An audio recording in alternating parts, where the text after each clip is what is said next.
మేము మొట్టమొదట జర్నలిస్ట్గా చేరినప్పుడు మీరు కరెక్ట్గా చెప్పాలంటే ఏదో సినిమాలో కమల్ హాసన్ లాగా సంచి తగిలించుకుని బుక్ పెట్టుకుని ఉంటారు. దేంట్లో సాగర్ సంగమం సాగర్ సంగమంలో అలాంటి జర్నలిస్టుల్లో లాగానే ఉండేవాళ్ళం మేము కూడా. నాకు ఒక సంచి ఉండేది. ఆ సంచిలో Indian Express, Andhraprabha, pen, magazines, 2-3 magazines, English magazines అవన్నీ పెట్టుకునేవాళ్ళు. ఎందుకంటే ఎడిటర్ గారు టక్కన పిలిచేసి అరే పాలిస్తీనా గురించి రాయరా, వాళ్ళ వ్యాసం రాయన్నాను, ఏం చేస్తాం పాలిస్తీనా. అది సో అందుకని ఏంటంటే ఎప్పటికప్పుడు అప్డేట్ అవుతుండాలి. ఆ తర్వాత అవి పోయినాయి, ఆ అవతారం పోయింది. పెన్నులే ఇప్పుడు వాడినటువంటి పరిస్థితి వచ్చింది కదా. తర్వాత కంప్యూటర్లు ఎంటర్ అయినాయి. కంప్యూటర్లు ఎంటర్ చాలా మంది మా జర్నలిస్ట్ మిత్రులు మీరు అన్నారు, చాలా మంది జర్నలిస్టుల బతుకులు చితికిపోయినాయండి. ఎస్, నా కళ్ళ ముందు చితికిపోయిన వాళ్ళు ఉన్నారు. కళ్ళ ముందు వీధిని పడ్డటువంటి కుటుంబాలు నేను చూశాను.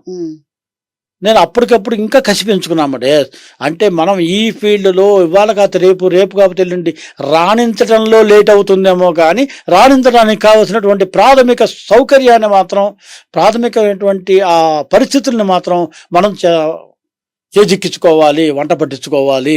సో అలా అప్డేట్ కావడం ఎప్పటికప్పుడు మీకు ఒక ఇవాళ అది నెమ్మదిగా ఇంటర్నెట్ ఇది అన్నీ అయిపోయి సొంతంగా ఛానల్ పెట్టుకోవడం అవన్నీ దాటుకుంటూ వాళ్ళ ఆర్టిఫిషియల్ ఇంటెలిజెన్స్ కూడా వాడుకుంటున్నా. గ్రేట్ సార్ మీరు. గ్రేట్ అంటే నా అవసరం కోసం వాడుకోవాల్సి వస్తుంది. అయినా సరే అవసరం కోసమైనా అంటే ఇప్పుడు చాలా మంది ఎంత నాలెడ్జ్ ఉన్నా గానీ, ముఖ్యంగా జర్నలిస్టులు ఒక పత్రికలోనో ఒక మీడియా దానిలో ఉన్నప్పుడు ఆ మీడియా వాళ్ళకు ఉండే పరిమితులు, వాళ్ళకుండే ఎఫిలియేషన్స్ వల్ల వీళ్ళు కూడా అందులో చిక్కుకుని రకరకాల ప్రాబ్లమ్స్ ఫేస్ చేస్తున్నారు. వాటి నుంచి మిమ్మల్ని మీరు ఎలా కాపాడుకున్నారు? సంస్థ మీద కోపం ఎప్పుడు ఉండకూడదు. ఒకటి మిమ్మల్ని లాగుతున్నాడు వెనక్కి అనేది 30% మాత్రమే. నువ్వు వాడు లాగటానికి అవకాశం లేకుండా టక్కని జారిపోయి అంటే సరదాగా చెప్పుకోవాలంటే ఆమోదం రాసుకున్న దొంగ టక్కని జారిపోతాడు చూడండి, ఎవరికి చిక్కడు వాడు అసలు. అట్లా మనం కూడా అవతల వాళ్ళకి చిక్కకుండా టక్కని తప్పించుకోవాలంటే మనం ఒక మెట్లు పైన ఆలోచించాలి. అంటే నేను మొట్టమొదటి మన కింద 5 మనుషులు ఉండరు కదా, మనమేమి బాసు కాదు కదా. మన జీవితం అంతా చాలా సాదాసీదాగా నడుస్తుంటుంది. మన పైన బాధకు సమాధానం చెప్పాలి, కానీ మన ఆలోచన మాత్రం ఆ స్థాయిలోనే ఉండాలి. అంటే ఆయన రేపు పొద్దున మనకి ఏ పని చెప్పబోతున్నాడో ముందుగా ఊహించుకుని అది మనం కొంత మేరకు రెడీ అయిపోయి టక్కని ఎంతసేపు సార్ 10 నిమిషాల్లో ఇస్తాను మీకు, అది ఏం కావాలి చెప్పండి. బాలసుబ్రహ్మణ్యం గారి గురించి రాయాలి అంతేనా? ఓకే, నాకు తెలుసు బాలసుబ్రహ్మణ్యం గారి గురించి వాళ్ళు రాయాల్సి వస్తుంది, ఎందుకంటే ఆ లెవెల్లో ఆలోచించాలి. అంటే ముందు నీ ఆలోచనలను నువ్వు పై స్థాయిలో ఆలోచించాలి. నువ్వు సబ్ ఎడిటర్గా ఉన్నప్పుడు సబ్ ఎడిటర్గానే ఆలోచించకూడదమ్మా. మనం కనీసం న్యూస్ ఎడిటర్ స్థాయిలో ఆలోచించుకుంటే ఆలోచన పరంగా నువ్వు ఎదగకపోవడం మన యొక్క రకరకాల ఫ్యాక్టర్స్ పనిచేస్తాయి. నీ ఒక్క తెలివితేటలను దీనివల్లే మనం ఎదగం కదా. సో మన ఎదుగుదలకి ఫస్ట్ సత్సంకల్పం చెప్పుకోవాలి, తర్వాత దైవబలం తోడవ్వాలి.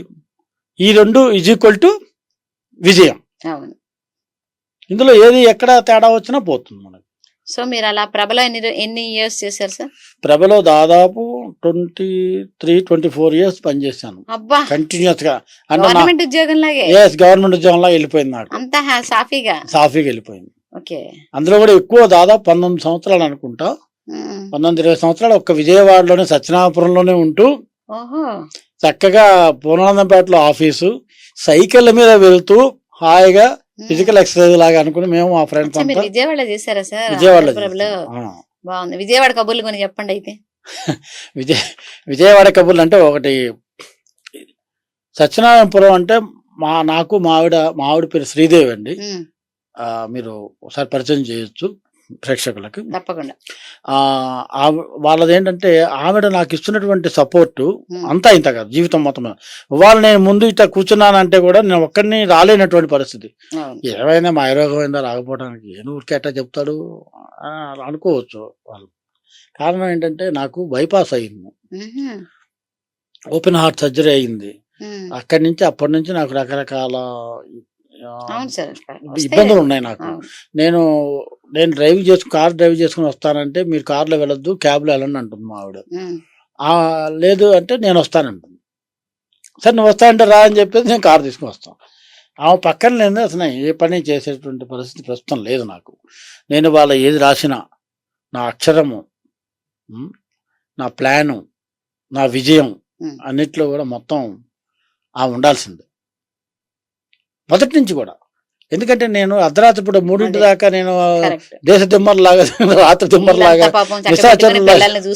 నిశాచరులు తిరిగిన బిడ్డల్ని వాళ్ళని ఎవరు చూస్తారు? మళ్ళీ నేను వచ్చి ఏదో ఒక ముద్దులాగా పడుకుని నిద్రపోతుంటే పొద్దున్న 9-10కి లేస్తాం మనం. ఈ లోపల పిల్లలు స్కూల్కి వెళ్ళిపోతారు. అవన్నీ ఎవరు చూశారు? అందుకని నేను లేను, నా అక్షరం లేదు, నా విజయము లేదు లేకపోతే. గ్రేట్ శ్రీదేవి గారు అంతే. అందుకని ఇంతకు మించి నాకు ఇంకో మాట లేదన్నమాట. సో మీరు ఆంధ్రప్రభలోనే రిటైర్ అయ్యారా సార్? లేదు, ఆంధ్రప్రభలో దాదాపుగా ఆ స్థాయికి వచ్చాను. అరౌండ్ 55 years దాకా. ఆ తర్వాత నేను telugu1.com, అది కూడా మంచి సంస్థ అండి, నాకు మంచి ప్రోత్సాహం ఇచ్చింది. న్యూస్ ఎడిటర్గా తీసుకున్నారు వాళ్ళు. దాంట్లో న్యూస్ ఎడిటర్గా పనిచేసి ఇక్కడే శ్రీనగర్ కాలనీ, హైదరాబాద్, ఇక్కడ శ్రీనగర్ కాలనీలో ఉండేది. అందులో పనిచేసినప్పుడే న్యూస్ సెక్షన్ ఓపెన్ చేసి ఒక ప్రయోగాత్మకంగా ఆయన ఏమన్నారంటే, ఎండి గారు అక్కడ వార్తలు పెడదాం అన్నాడు. వార్తలు పెడదాం అంటే ఒక ప్రాంప్టర్ లేదు మనకి. ఇప్పుడు టీవీల కంటే ప్రాంప్టరు అలా చూస్తూ హైదరాబాద్ నడిబొడ్డు జరిగింది, భారీ వర్షాలు పడుతున్నాయి చదివేస్తుంటారు. కానీ అక్కడ ప్రాంప్టర్ లేదు, ఏమీ లేదు. మీరు ఏదో రకంగా నాకు రోజుకో బులెటిన్ ఇవ్వాలన్నారు, రికార్డెడే, లైవ్గా రికార్డెడ్ బులెటిన్ ఇమ్మన్నారు. నాకు ఒక 2 కుర్రాళ్ళని ఇచ్చారు, సబ్ ఎడిటర్స్. సరే, వాళ్ళని పెట్టుకుని నేనేం చేశానంటే వార్తల్ని పెద్ద పెద్ద అక్షరాలతో ఇంతంత సైజులో, మన ఫాంట్ సైజు దాదాపు 40 సైజులోనే అంత పెడితే ఇంతంత వస్తుంది కదా, అవి పెట్టుకుని ఒక కాగితం మీద 2 కాగితాలు A4 కాగితాలు రెండింటి మధ్య టేప్ వేసి అంటిస్తాం. కనీసం ఒక పేరా వస్తుంది కదా 2 అంటిస్తే. సుమారుగా ఆ వార్త కూడా అక్కడితో అయ్యేలా చేస్తాం, లేదా మహా అయితే కొంచెం ఇంకో షీట్ పెడతాం.